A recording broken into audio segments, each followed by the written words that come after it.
Barcelona influencers are lying to you. And sadly, I've been seeing this more and more, especially on TikTok more than YouTube. But as I was doing some YouTube research, I saw this happening on YouTube as well. And the sad part is also it goes for high-end influencers and low-end influencers.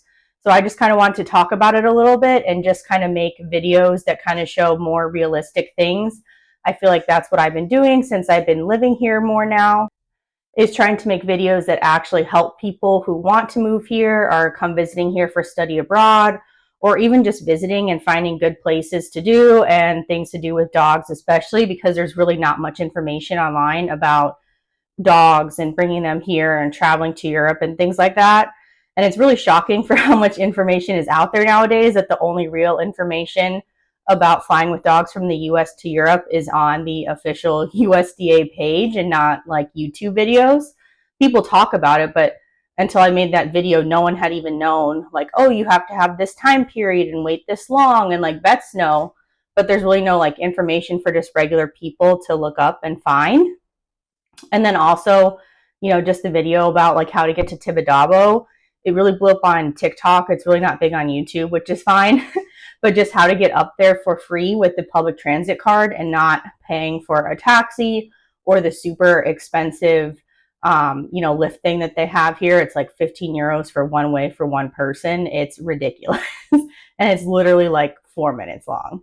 But anyways, I wanted to come on here and just kind of talk about some of the things I've been seeing online, especially with summer. I think there's just more people here and more people are traveling. So more people are making videos and trying to get traction and things like that.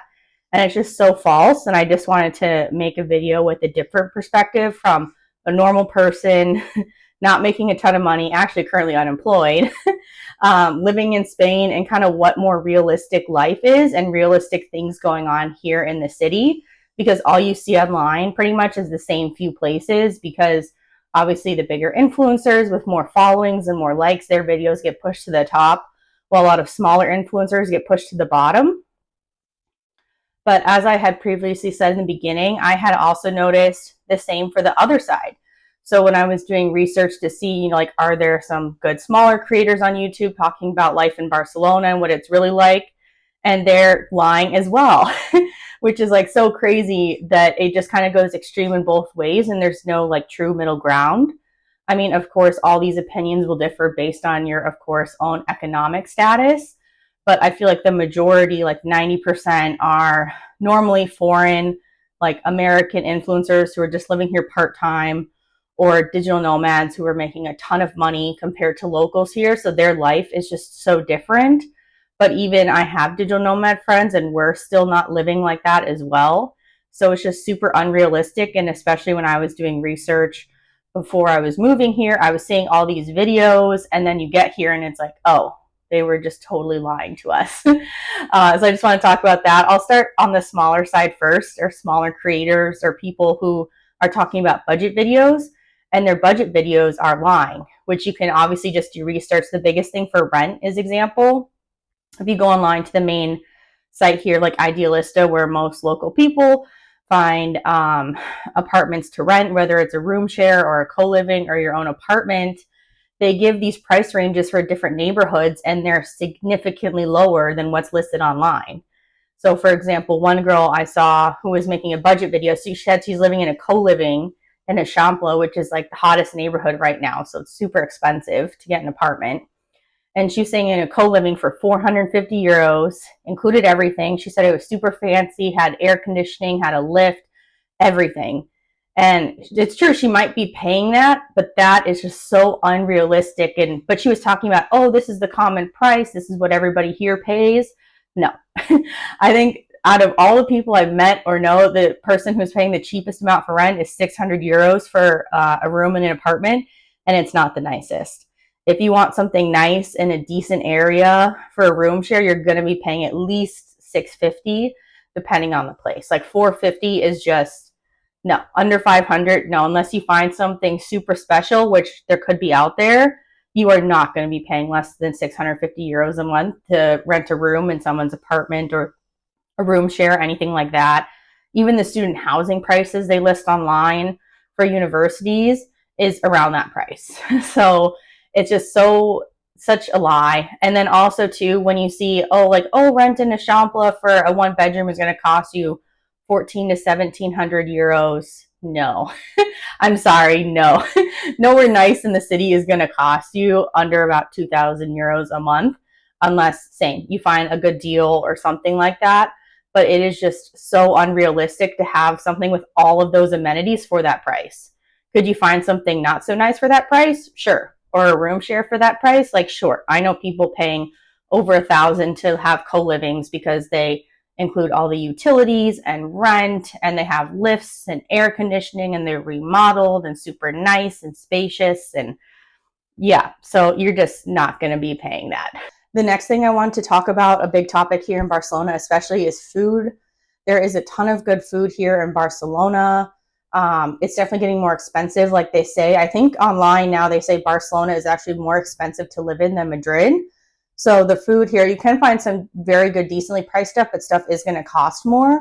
But I think the unrealistic thing you see online, if you're looking up what to do in Barcelona and where to go, it's especially Glovo.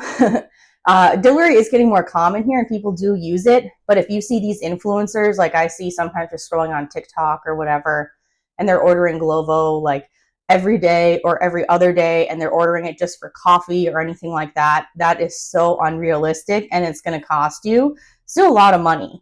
There are a lot of new coffee shops opening, and sadly, they just keep getting more and more expensive and closer to American pricing. Still cheaper than America for sure, for like the fancy coffee or whatever you want to call it. But it's still costing a lot more money, and locals are not doing that. Like most locals just go to the regular bakery or the bars. A lot of them have espresso machines and just get a cafe con leche, and it's like normally between €1.50 to €2, depending on where you go. But a lot of these influencers that are getting these like strawberry matcha lattes and these fancy bubble teas, or very American like caramel white chocolate iced lattes, yeah, they're going to be €4 to €5 easy, and especially if they're iced, because ice is definitely not as big of a thing here. So anything iced, even if it's the same amount of coffee, milk, whatever, is probably going to cost you an extra 50 cents to €1 more, because it's just not common here and it costs more to have in the fridges and the electricity for it and things like that. So it's going to cost a lot more. So if you see someone ordering all the time, they're not local, they don't live here. People don't do that here. People here, we go out to eat, we go to the grocery store, things like that. Like you don't stay in all the time. And sadly, kind of like the coffee shops, all these new restaurants opening, if you see people going to them and they're spending hundreds of dollars at dinner, trying out, oh, this new place and wine and this and that. No, I mean, they're lying to you as well. Yeah, it costs that much. And sadly, a lot of new restaurants are getting more and more expensive, which is annoying, but that's just not realistic for here. Most people, you can find really good food for good price that isn't these trendy places. And a lot of times also they might show the receipt paying that they're paying for dinner. However, they're getting paid to go there, because a lot of times if they tag a restaurant and do a couple of things, they're getting paid to do that here. So you have to be really wary of that, especially if you see a lot of the same restaurants or coffee shops popping up in the same week. There was probably an influencer event, or they had something come up where they had influencers come in and then tag them in the videos. A lot of stores do that now as well. Like, oh, I'm going to this new vintage shop, and then, oh, I went in, they let me pick out a couple things and whatever. Like, yeah, they're getting paid for it. They're just not disclosing it to you. So that can be another big problem as well. And the last big lie that a lot of the influencers here are talking about is the way people dress. I think it was kind of known, especially for Americans, that Europeans do dress nicer than we do. That is totally true. Day to day, they do dress nicer, but I feel like in general, the culture has changed, especially when it comes to athleisure and nicer athleisure wear. You see a ton of people here walking around in athleisure sets and in tennis shoes and kind of dressing a little more informal. That is just more common here, especially the younger the generation you get. So like Gen Z and Gen Alpha, I definitely noticed just walking around, seeing the local schools and things like that, like they dress more casual. Like that's just more of a thing here. They look more, it's put together, but it's casual. You know, they'll be in leggings or sandals or, you know, kind of whatever it might be, or more of like an athletic set, but it's nice. Things like that. Like people here don't dress nice every day. And sadly, that is still the message that is going around online. Like, oh, if you come to Europe, don't bring your leggings, don't bring your workout shoes. Nobody here wears that, blah, blah, blah. It's such a lie.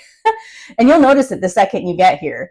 Like, no matter if you're in the nicer areas or the more regular areas, I live by the beach, so it's definitely more of a casual vibe here than, let's say, the middle of the city. But people here, you don't have to dress up all the time. I think the only group of people who I see like dress nicer in a sense all the time are older people. Like, I'd say over like 65, 70. They still wear, the nice slacks every day. And a lot of men, in the t-shirts and the vests, and women are in the dresses and loafers. They're not really in the tennis shoes or anything like that. That is the only generation that I've noticed here that still has that older kind of European way. And I think that's just how they grew up. So they're used to it. But people here do dress casual. If you see people say like, oh, you can't bring this to Europe, or don't wear this, you'll look like an American. Yeah, you can tell a lot of tourists the way they dress. They look like tourists for sure. But if you kind of go outside those and just see what local people are wearing and walking around in, it's a lot more casual than they see online. So I hope this video is helpful on giving more of a regular and just normal person's perspective on what life is like in Barcelona as a non-influencer.